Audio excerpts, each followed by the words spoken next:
Yaya, ce qui est Kambuna, no mona et salamate, kolobate que ça n'existe pas. Mikolo France makambuna kutuna. Est-ce que Kinshasa est se déplacé et en France ton nengeni ya tala awa na 95e yaya na morgue.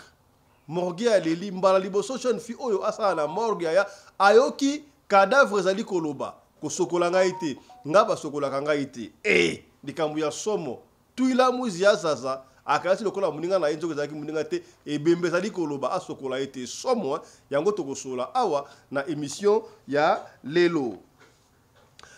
Alerte, alerte, alerte na Nord Kivu, maladie du charbon et bimi kuna lisusu ya mpox. Ce qui est mpox, maladie ya bassinge dans le silité et comme lisusu maladie ya charbon.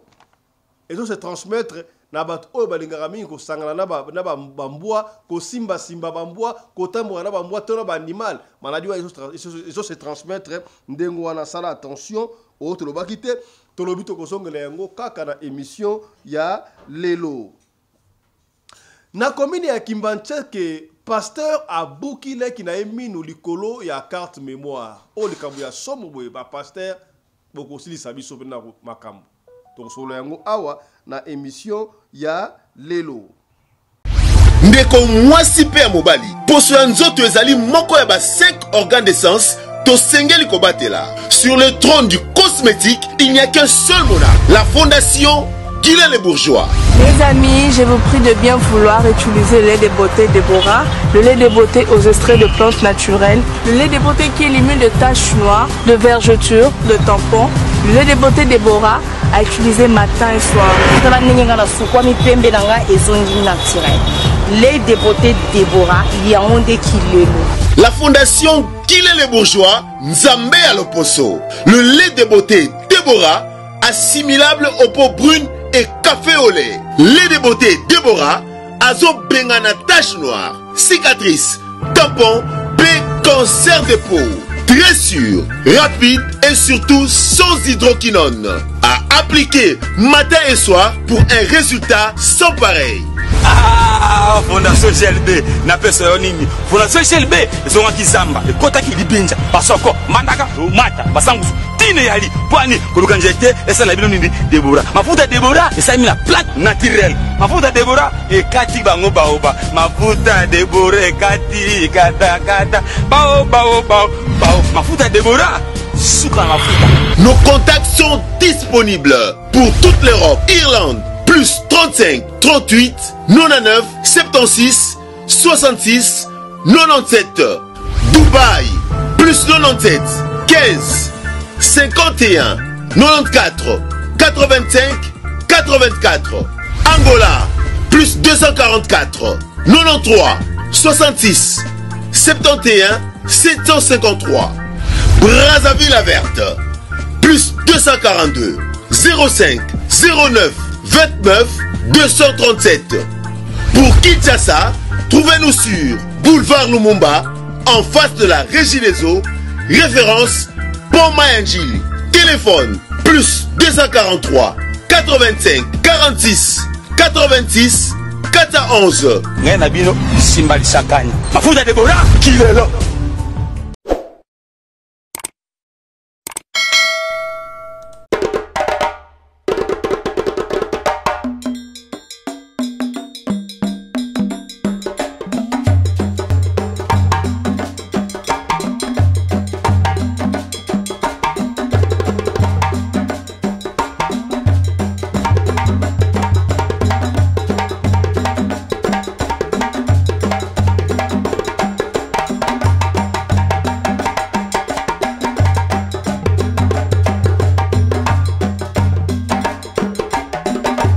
Mobali mbinga na mwina ngolo aboya hydroquinone.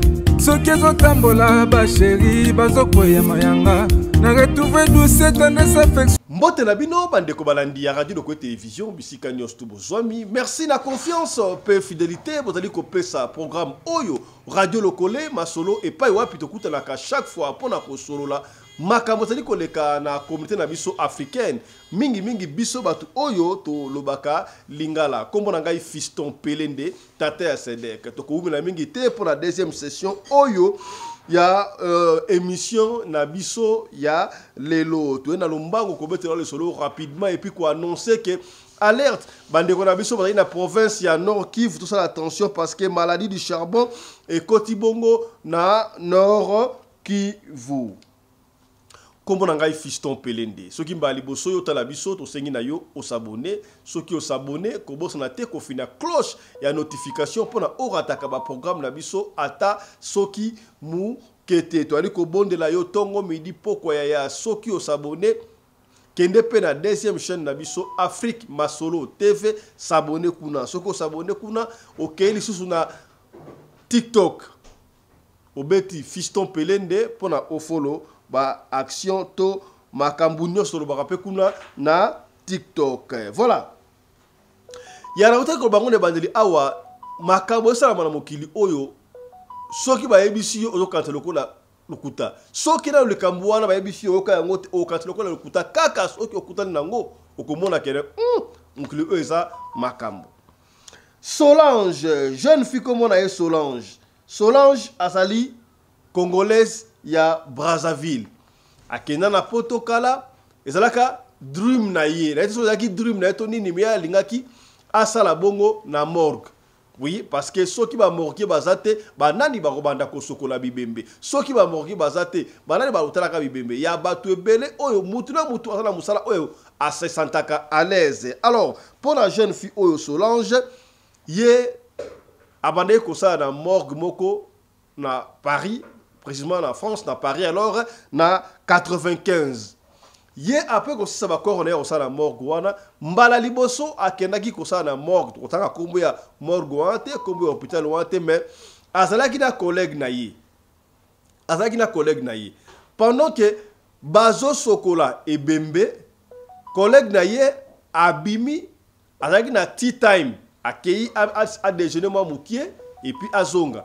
Alors déjà de temps en temps avant abamda musala wana ba stage abane ko sala abane ko tande ba sokola ka bibembe a sokola pe moi bibembe na ndenge ya yembo ko tela ndenge ya stage mais tango abandi musala mbala liboso kaka boya sokola ibembe ya mukile na makambo azaki yemoko muninga la ke na tea time ake ko so moi déjeuner abandi ko sokola ebembe ya ndeko mobali moko boyi ndeko mobali wana azalaki africain on n'a pas déterminé africain ya mboka nini tango abimisi ebembe azi atie yango esika ba sokolaka ayoki voix ezali koloba na ye nga ba sokolaka ngai te na yaki awa po sokola ngai te komeka ko sokola ngai te oh qu'est-ce qui ne va pas atali boye amoni azaki ye moko muninga azaki libanda abimi na couloir aketi na couloir atali boye oh muninga na yazate aye kozonga boy alingi azwa mai acha boy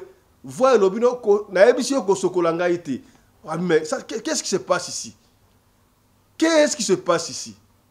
Ah oui, toyokaka na morgue ba makambo de kaka ya marque na marque mais oyo ezokomelanga oyo ezali ni jour ya liboso ya musala abimeli susu na couloir ake atali na musika amoni muninga na yazo komela ti aye kozonga siko fu ba sa rapela fu step ba tosala na morgue wana taka aye kozonga azwi sikoyo kopo sope kopo so atoki siko asopa lokola na nzoto asokola ebembe ebike ebembe tombola pena liboko ebuja eboy ke na yebisi ko sokola ngai te yaya abima mbangu na kati ya morgue abima na morgue akesika muninga na zalaki muninga na yasi muninga me talanga na osokola ebembe awa na ina sokola ebembe ozo lobala ngai ke ko sokola ngai te abi yo yebi yango te ba mystique sala maka awa na marque ba bisto na marque bisto sto lemba déjà makambo wana bato bakufaka ezala mutu mususu akufi na voie normale mutu mususu akufi na voie normale te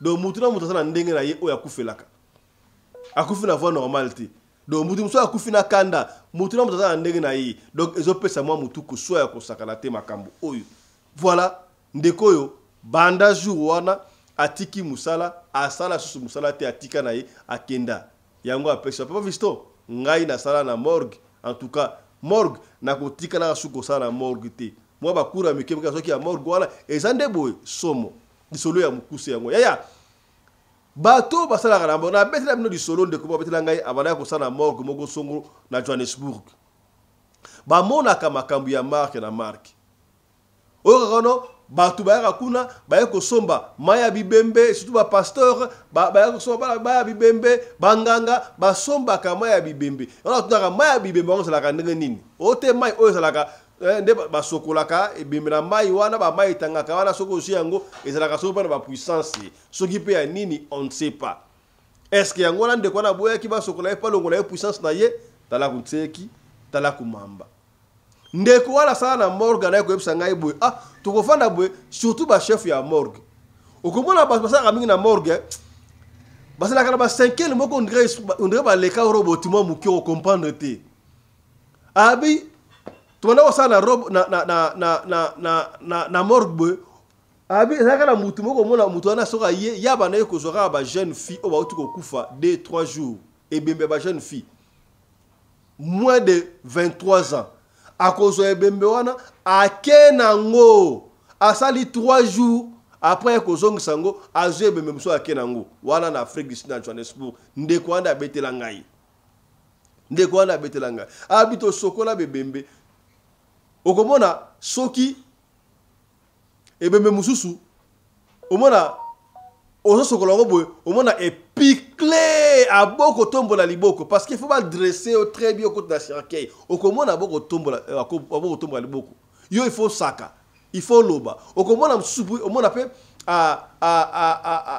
miso ya kofungwama akufi miso ya kofungwama siko yo faut loba non nga zande kona yo te nga na yebito okufira liwe ndenge nini nga na yakala zo kosunga yo pona comme ça yo propre soki bande kono ba ye bazo bakuta yo propre okomona soko lobi ndengo wana ofiniki miso kangami o dresser omona o dressami musupa omona aboyi kanda musupa omona ebembeze ko lela to beta masolo ba yiki ndengo wana do mutu na ndenge na ye bato basaka na morgue ba mona kama makambo ya kosakana te vous rappelez encore na isolo o sama ki na Cameroun n'est-ce pas oyo ndeko bateki na morgue abimi na morgue azu kita pembe acheli bosa morgue afandi ayeko benga kombe ya mwasi moko boy donc masolo oyo eza ya okamwa te yango to soki lisolo na ne komela ote koloba te ke existaka te tala lisolo ya mukuse ya ndeko Solange alapi ya kosakana te ye akoki lisusu kosala na morgue te yango wana oto lobaki te tolobi voilà. Alerte, yaya maladie ya charbon et comme bongo na Nord Kivu. Na éviter qu'est-ce qui a fait que maladie ya charbon et comme na Nord Kivu, maladie yango uti wapi on ne sait pas est-ce qu'il va injecter yango parce que bato ko injecter la maladie oyo. Ba ela gibiso maladie oyo nga ko Ebola. Et donc basana ba laboratoire basala que maladie oyo pona ko mater ba africain. Je ne sais pas puisque on a des problèmes na est ya mboka na biso yango ba injecter yango kuna pona baloba nini. Tala kunseki tala kumamba ebola tolitaki nango awa ti soki pe ese na sila soki pe ese na bakate et que le mingi te maladie o efanisaki biso na ndako biso pendant 2 ans mokili monde entier etenemisaki mokili nouvel ordre mondial ne balobaki et que le kaboe sikoyo maladie moko basoki impox soki impox soki impox soki inbox soki ni so mari so benga soko monini maladie ba singe autre bane ko benga kolokoto to mona yango yaki na maloyengi awa heureusement to yebi yango kolokoto to soigner yango bandaka na pedo ki existe eleki mais dans le goût de sili malamu te tala maladie mususu ebimi yaya maladie du charbon ba découvrir yango na Nord Kivu ba découvrir Nord Kivu ça la attention ba maladie du charbon oyo ya ka mingi ba mususu ba comme ça ba nyama lokolo ba ndeko na bango ya tamre ye ko memaka ba nyau ya memaka ba nyau amemaka ba mbwa ye ba ndeke kole na bango ezo pesa maladie di charbon okoyeba te mbwa nini nyau nini nyama nini azali na maladie wana bandeko ya Nord Kivu tosala attention yoka alerte ba pesi na ba kondi landa message d'alerte sur l'apparition des cas similaires à la maladie du charbon.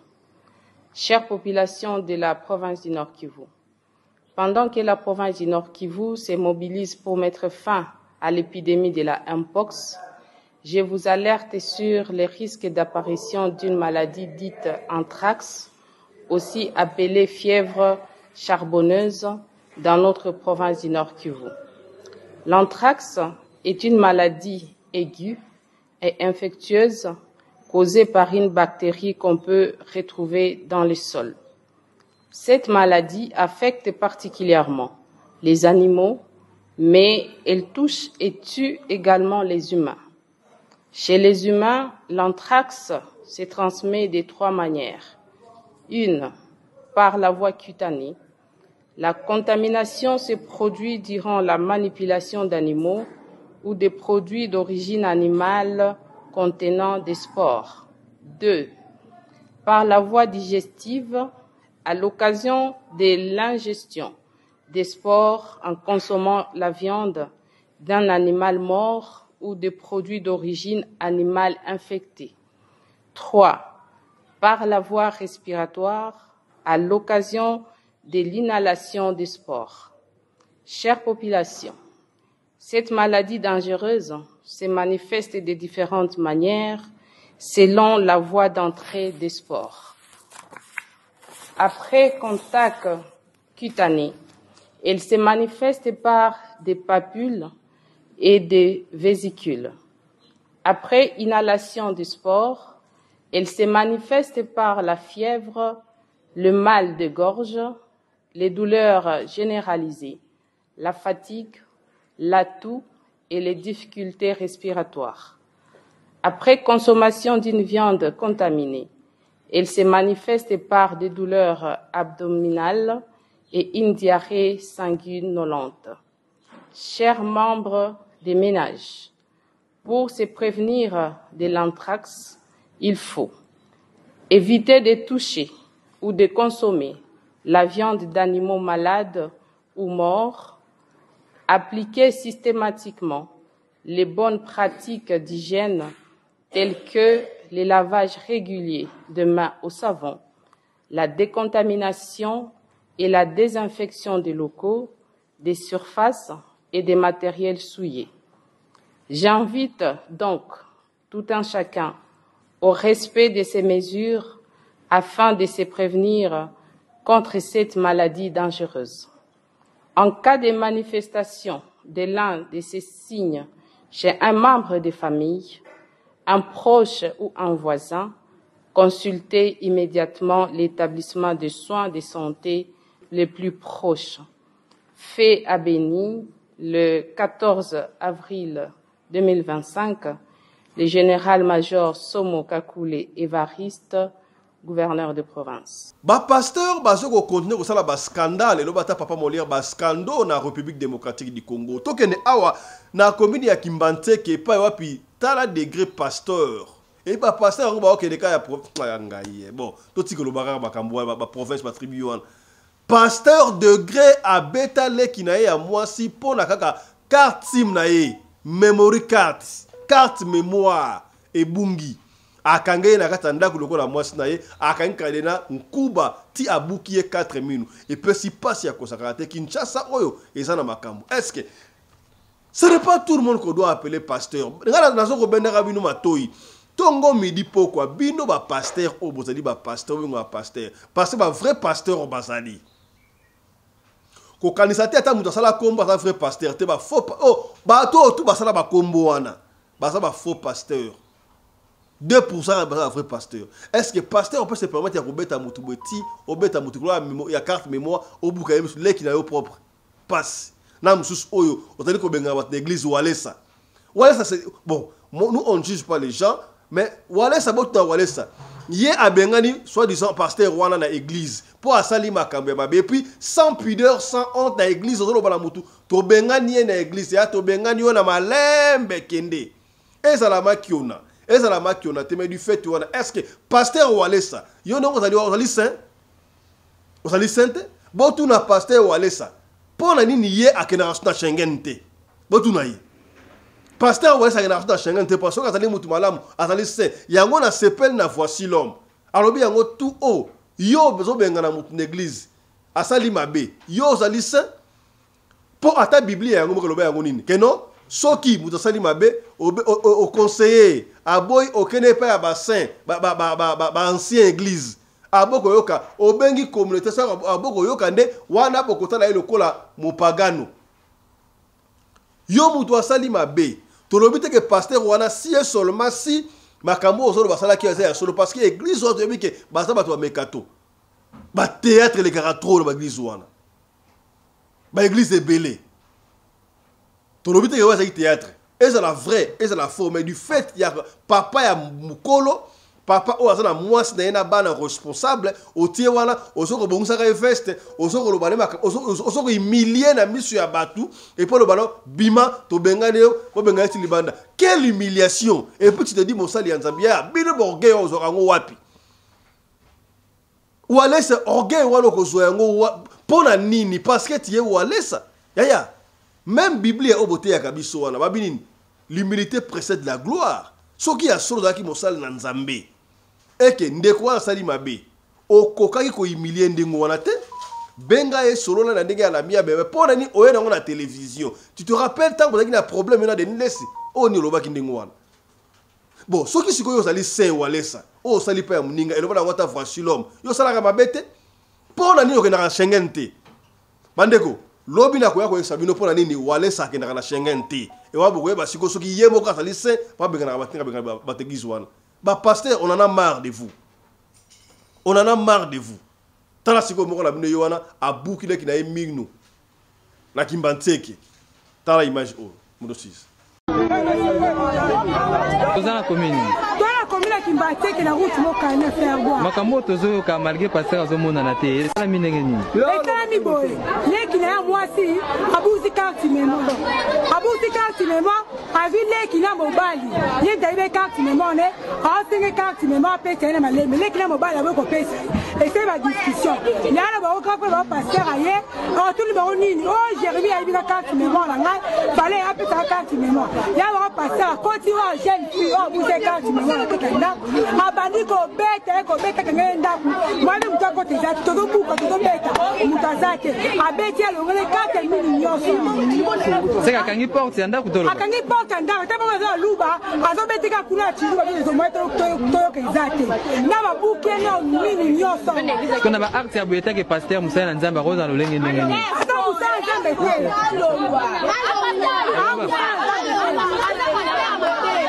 Loba mama. Pasteur Musa Nzamba jamais ko akosa comportement ko. Papa Musa Nzamba wana ze escroc ndenge ni.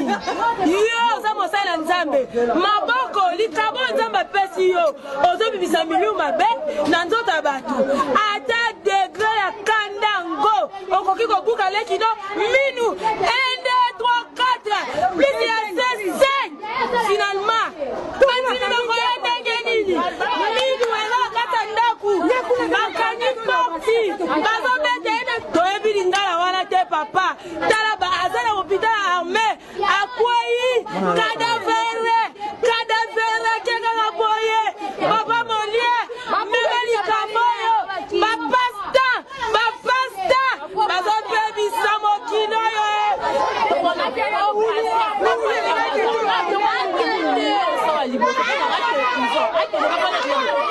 Mais bino pe basi boza mabe ya mwana beti.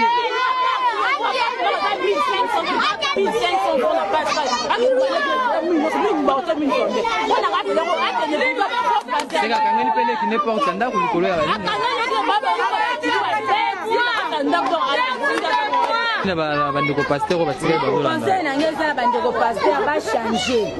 Vino ba omene nango eza bien te ya zote ya biso toza ba mopakana. Aote ya biso nini na ba biloko ya zo sala oyo. Ndeti ngana biso na zane siko ngana sambela atina ndena ya pana. Na ndena ya pana eme. Mwana ya siko sambela na église ne zate. Na tiki na ngana zena ngana za na ngata faire a fashion. C'est que yo lingi na oma kambo passer au salon mona za malamu. Na yango sute na boya na kete na moto mwana ya zate. Kuna linga na ya mena ya sute na tika na fashion. This guy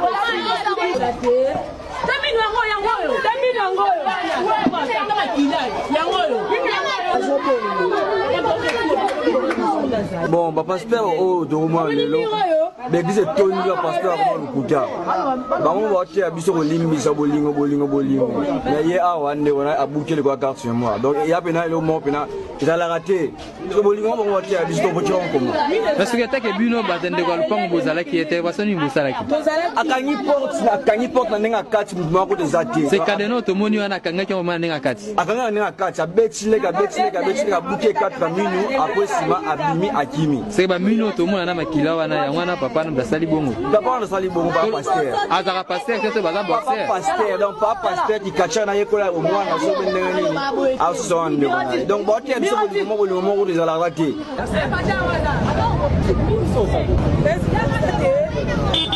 Masa.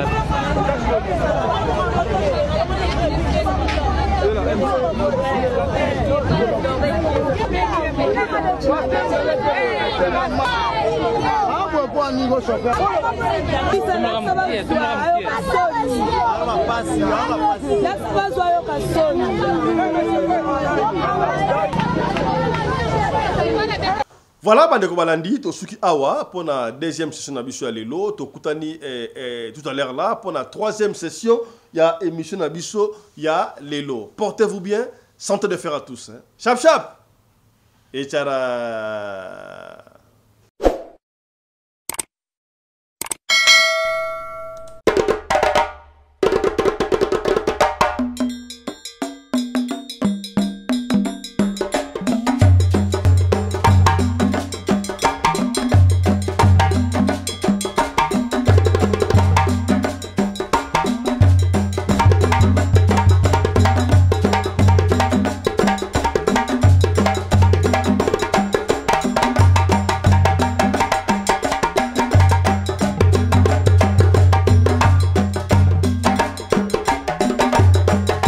Mbinga na mwina ngolo aboya hydroquinone soki ezotambola basheri bazokwea mayanga na retrouve douce tendresse affection epa na yo.